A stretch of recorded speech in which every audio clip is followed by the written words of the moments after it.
교육 시스템 선택 조건에 대한 걸 여쭤보신 분이 있는데 영어 6개월 정도 운영 중이십니다. 현재 초등학교 저학년 10명, 초등학교 고학년 4명, 중학교 1명 정도 학생, 총 15명 학생을 이제 씨앗으로 모신 것 같아요. 창업한 지 6개월 되셨으니까.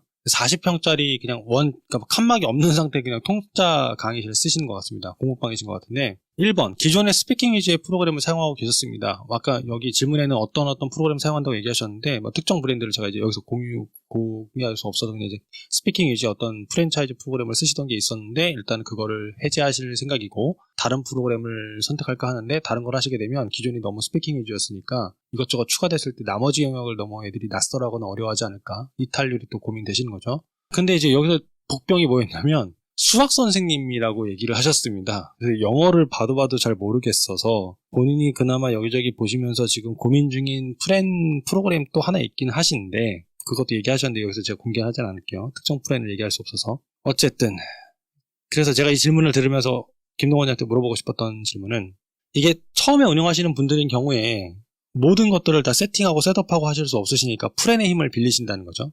그러면 물론 이제 그저 답이 뭐가 나올지는 저도 예상은 하는데 프랜을 잘 고르는 방법 내지는 우리 학원의 시스템을 초기 설정을 잘하는 방법, 어떤 기준 같은 게 있을까요? 제가 아까 얘기했어요. 그것도 기준이잖아요. 그렇죠. 기준. 교육 철학이 정확하게 들어가야 돼요. 첫 번째는 교육 철학. 나는 학생들을 예를 들어서 하다 못해 나는 학생들 스파르타식으로 할 거냐, 아니면 나는 학생들이 아테네식으로 정말로 자유롭게 사는 거, 이런 거 이제 교육 철학이 있지 않습니까? 이런 교육 철학이 좀 바탕이 돼야 되는 거고, 그 다음에 가장 중요한 건 포지셔닝이죠, 포지셔닝.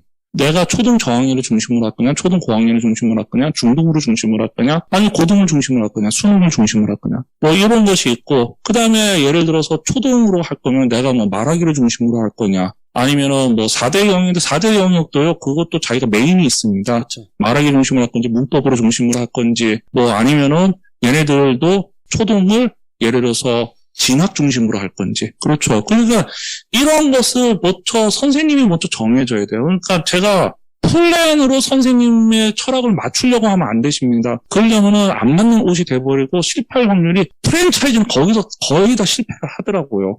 그 다음에 그래서 원장님이 자기는 나는 어떠한 식의 영어가 나는 그걸 모른다. 그러면 이렇게 생각하세요. 내가 제일 잘하는 것만 정리를 해보세요. 나는 문법 잘해. 문법은 진짜 잘 가르쳐. 그런데 난 말하기, 우리나라 사람들 그렇잖아요. 우리나라 선생님들 대부분이. 나는 문법은 되게 못해. 나는 초등학교 저학년 아이들은 별로 안 좋아해. 근데 초등학교 고학년부터 중등은 괜찮아. 이렇게 되면 이제 이렇게 하나하나 정리를, 내가 잘하는 것을 하나하나 정리하다 보면 이제 거기가 나오겠죠. 그리고요, 플랜은 저는 다른 건 몰라도 초등은 프랜차이즈는 분명히 가셔야 된다고 합니다. 아까 전에 여기 질문 중에 하나가 이제 미리 한번 얘기를 하는데, 독자적으로 플랜을 쓰지 않고 할 수 있는 초등학교 뭔가 커리큘럼이 있느냐. 네, 있어요. 플랜 없는 구성법이라고 하는데, 혹시 이거 성공하신 분 있으면 저를 좀 가르쳐 주십시오. 왜 제가 그러냐면 제가 10년 동안 플랜 없이 학원을 운영을 해봤습니다. 그런데 너무 힘들더라고요. 너무 힘들어요. 왜 그러냐면은 학원도 때때마다 패션처럼 이게 중심 영역이 있습니다. 그런데 그것이 바뀔 때마다 항상 그것을 새로 짜줘야 되고 그렇게 돼야 되거든요. 근데 프랜차이즈로 하면은 학원의 그런 중심 영역이 말하기에서 쓰기로 바뀐다. 예를 들어서 지금 중학교 같은 경우는 수행평가 같은 경우는 점점 더 강화되고, 지금 수행평가 처음에는 쉬웠지만은 지금 몇몇 학교들 보니까 수행평가에서도 차별화가 이제 나오더라고요. 이렇게 되면 이제 중학생도 당연히 지필고사에서 집중하는 것이 수행평가 쪽으로 옮겨주고, 수행평가 쪽으로 옮겨지다 보면 쓰기나 이런 것들이 좀 굉장히 강화되고, 그 다음에 단순히 문법보다도 구문, 그 다음에 영작을 위한 문법이 강화되고, 이런 식으로 바뀌는데, 플랜이 없다면 이거 하나하나마다 본인이 다 계획을 짜야 돼요. 그러니까 제가 짜다 보니까 6개월에 한 번씩 프로그램들을 다 업데이트 해야 되는데, 자, 그러면 여기서 이제 원장님이 두 가지를 결정했습니다. 그 업데이트는 선생님이 못해요. 선생님은 절대 못합니다. 그 업데이트는 원장이 해야 되는데, 본인이 업데이트 할 수 있는 능력이 있느냐. 영어 프로그램들을, 한 번 짜는 영어 프로그램들을 끊임없이 업데이트 할 수 있는 능력이 없다. 그러면 그 플랜으로 가셔야 되는 거죠. 그럼 두 번째 생각을 해봐야 되는 게, 그러면 내가 스스로 플랜을 짜서 하는데, 차라리 그 플랜을 짜는 시간에, 그 시간에 학생들을 관리하는 게 더 도움이 된다. 자, 어떤 게 더 도움이 되겠어요? 그거를 기회비용을 따져보셔야 돼요. 따지면은 제 경험상은 네, 그 프로그램에 얽매이는 시간에 학생 하나 관리하는 것이 훨씬 더 학원에 수월하더라고요. 그래서 플랜이라는 것은 자기가 이제 경쟁력이 있으면 그 메인을 플랜을 어디다 둘 건지, 그 다음에 메인에서 서브 플랜을 어디다 둘 건지, 이렇게 해서 이제 플랜도 있잖아요. 홀 플랜이 있고 파트 플랜이 있잖아요. 홀 플랜이라는 것은 거기에 모든 것이 다 들어가 있는 거고, 그 다음에 파트 플랜이라는 것은 부분 하나하나씩 떼서 쓰는 거잖아요. 근데 내공이 없는 원장들은 그 홀 플랜차이즈로 가르치는 게 좋죠. 그래서 거기서 제공하는 모든 것을 제공하고, 원장은 뭐만 해야 되냐? 학생 관리에만 집중을 해야 돼요. 요즘에 왜 그러냐면 코로나 시대이기 때문에 아이들의 평균 영어 수준 자체가 확 떨어졌습니다. 그렇기 때문에 영어 수준 자체가 높지 않고 오히려 아이들이 코로나 때문에 공부를 안 해가지고 관리가 수업보다 훨씬 중요한 지금 그러한 시기거든요. 그렇기 때문에 플랜을 둔 다음에 원장님은 그 시간에 학생들을 관리하는 것이 저는 훨씬 더 효과적이라고 생각을 하고 있습니다. 근데 이거 하나 여쭤볼게요. 지금 혹시 이 답변을 듣다 보니 이거를 이렇게 또 오해하시는 분이 있을 것 같아서 저도 이제 네. 마케팅에 관련된 거를 원장님들한테 강의를 하다 보면 네. 많은 분들이 얘기하시는 것 중에 저는 여태까지 뭐 마케팅 해본 적 없어요. 왜냐하면 그거 할 시간에 어떻게 수업을 더 잘할지 연구하는 게 더 중요하고 그렇죠. 수업만 잘하면 네. 애들이 알아서 네. 오겠지 않냐. 그렇죠. 라고 얘기하시는 분들도 꽤 계시거든요. 그렇죠. 뭐 그 얘기가 틀렸다라는 건 아닌데 네. 지금 혹시 플랜을 짤 시간에 학생을 관리하는 것이 더 낫다라는 것이 네. 이게 사실 수업 연구를 하지 말라는 얘기는 아니지 않습니까? 수업 연구랑은 별개죠. 예를 들어서 플랜도 수업 연구 엄청 해야 됩니다. 플랜 하나만 가지고도. 이걸 가지고 어떻게 교재를 구성할 거냐, 어떻게 하루에 몇 단어를 할 거냐, 플랜 연구도 엄청 해야 됩니다. 수업 연구하고는 별개 문제입니다. 그럼 이건 어떻게 생각하세요? 그 자체 교재를 제작해서 수업을 하시는 원장님들도 꽤 많으시거든요. 근데 이제 사실 그게 네. 굉장히 많은 공수가 들어가는 일이어서 그거에 대해서 어떻게 찬성하시는 편이신지 아니면 반대하시는지 그것도 개인적으로 좀 궁금한 의견이긴 해요. 어차피 책을 만드는데 시간이 너무 많이 들어갈 것 같으면 그 시간에 차라리 시중 교재 가지고 하면서 좀 보완하는 게 낫지 않을까 현실적으로 그런 생각도 하고 있으니 어떻게 생각하시는지. 저 같은 경우는 그거는 어떤 기준은 없는 것 같아요. 원장이 그건 선택을 해야 된다고 생각합니다. 원장이 그걸 즐겨하고 남들보다 잘한 경쟁력이 있기 때문에 차라리 그것이 훨씬 나을 것 같고요. 근데 제가 생각하는 대다수의 보편적인 원장님들은 그런 능력에 투자하는 시간 대비 차라리 수업 연구 플랜을 두시고 그 플랜을 어떻게 잘 활용할까, 그 플랜을 통해서 학생들의 만족도를 어떻게 높일까, 이런 것을 연구하는 것이 훨씬 더 학원의 운영에 도움이 될 거다 생각을 하고 있습니다. 잘 구분해서 들으시기를 바랍니다. 네. 큰 흐름은 이제 큰 흐름을 구성해주는 사람들의 도움을 받고 플랜의 도움 받으시는 게 뭐 나쁘지 않다고 보고요. 이렇게 아무리 있어도 어차피 실천은 개인이 하셔야 되는 거니까 연구하셔야죠. 저는 이거 수학 선생님이라고 하는데 일단 제가 여기 본 것 중에 하나가 40평인데 통으로 쓰고 있대요. 네, 그러셨어요. 아주 잘못한, 활용을 엄청 잘못하고 있는 거죠.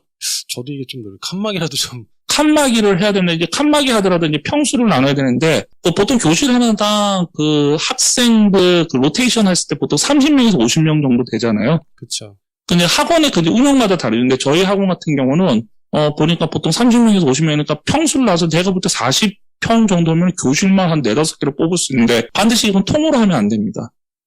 네, 통으로 하면 제가 볼 때 그만큼 뭔가가 엄마들도 그렇고 아이들도 그렇고 통으로 하는 것은 제가 볼 때 찬성하지 않고 강의실을 좀 막아서 좀 쓰시는 것이 훨씬 좋을 것 같고요. 그 다음에 여기는 수학 선생님이라고 했잖아요. 네네. 수학 선생님이기 때문에 기존의 스피킹 때 프로그램을 바꿔서는 제가 해결이 안 되고요. 수학 선생님도 보면 MBTI로 보면 거의 T형이 많아요. 3번째. T형들이 많다는 얘기는, 그리고 영어 선생님들은 F형이 되게 많거든요. 그러면 이제 수학 선생님이 운영하는 영어 학원 같은 경우는 어떤 경우냐면은, 수학 원장님하고 이렇게 라포 형성이 잘 안 되는 경우가 있어요. 영어 선생님. 그래서, 아무리 좋은 프로그램이 들어와도 강사가 그 프로그램을 활용을 잘 못하는 경우들이 많아요. 그러다 보니까 그걸 모르는 수학 원장님 같은 경우는 프로그램이 굉장히, 안 좋다. 이게 생각을 하기 때문에 만일에 수학 선생님이 꼭 프랜차이즈를 해야 된다. 그러면은 어떤 프로그램이냐가 중요한 게 아니라 그 프로그램을 사용하는 원장들과 원장을 통해서 얼마만큼 노하우를 수시로 업데이트 받을 수 있느냐. 네, 그것이 저는 이 수학 원장님이 프랜차이즈를 성공하는, 그 다음에 프랜차이즈를 할 때 자기와 비슷한 환경에서 성공하는 학원들이 많은 프랜차이즈가 훨씬 더 좋은 거죠. 그러니까 그 본부장들이 있을 거예요. 본부장들한테 물어보세요. 전 수학 학원인데 본부장님 그 전국에 좀 알아보셔서 저처럼 수학 학원이면서도 프랜차이즈를 이걸 써가지고 성공한 케이스가 있습니까라고 물어보세요. 머뭇머뭇거리는 거 없는 거죠. 근데 아예 가서 예, 저희는 수학학원 원장님들이 오히려 더 많아요. 이러면 그 프로그램들은 수학학원 원장님들한테 잘 맞을 뿐만 아니라 그 같이 운영하는 수학학원 원장님들에게 많은 노하우를 얻을 수가 있다는 거죠. 결국은 사람이에요. 결국은 사람이기 때문에 프랜차이즈도 제가 볼 때 그냥 거의 제 눈에는 거의 비슷해요. 어떤 게 좋다 나쁘다가 아니라 일단 커뮤니티가 활성화되어 있고 많은 노하우를 가져갈 수 있는, 그래서 특히 프랜차이즈에서는 본부장의 역할이 굉장히 중요합니다. 본부장이 진짜 수학학원 원장이라면 미처 수학 원장님들이 캐치하지 못하는 그 많은 노하우들을 이식시켜줄 수 있는, 그 학원에다 도입시켜줄 수 있는 본부장이 있는 프랜차이즈는요, 제가 볼 때 프로그램과 상관없이 굉장히 잘 할 것 같고요. 그렇기 때문에 기존의 스피킹 의지의 프로그램을 사용했는데 이게 마음에 안 들어서 바꾼다. 그것보다는 이것이 제대로 활용이 되고 있는지 안 되고 있는지 한번 점검이 필요하고요. 그 다음에 스피킹 위주로 하는데 예를 들어서 아마 스피킹 위주로 하면 아마 리딩이라든지 이런 것들이 조금 문법이라든지 이런 것들이 조금 다른 영역에 불만이 좀 들어와서 그럴 거예요. 그러면 스피킹을 아예 빼버리기보다는 거기다 보완적으로 하나를 더 추가를 하는 것이 전 또 지혜롭지 않을까 생각을 합니다. 그렇죠. 항상 그렇지만 이 새로 운영하시는 건 모르겠는데 운영하시다가 뭔가 변화를 줄 때는 갑작스럽게 손바닥 뒤집듯이 변화하시는 것보다는 순차적으로 변화시키시는 게 리스크를 좀 관리하실 수 있지 않을까 싶어요. 그 말은 정말 공감합니다. 그 커뮤니티를 통해서 얼마나 서로 조언받고 공유할 수 있는가, 노하우를. 그런 게 있어야 그 프렌도 성공하는 거고 해당 원장님도 도움받고 또 성공하실 수 있는 거고, 이런 거는 꼭 한번 확인해 보시길 바랍니다. 네, 이거 그러면은 프렌 없이 구성하는 방법까지 다 답변을 했던 거기 때문에 다음 카테고리로 넘어가도록 하겠습니다.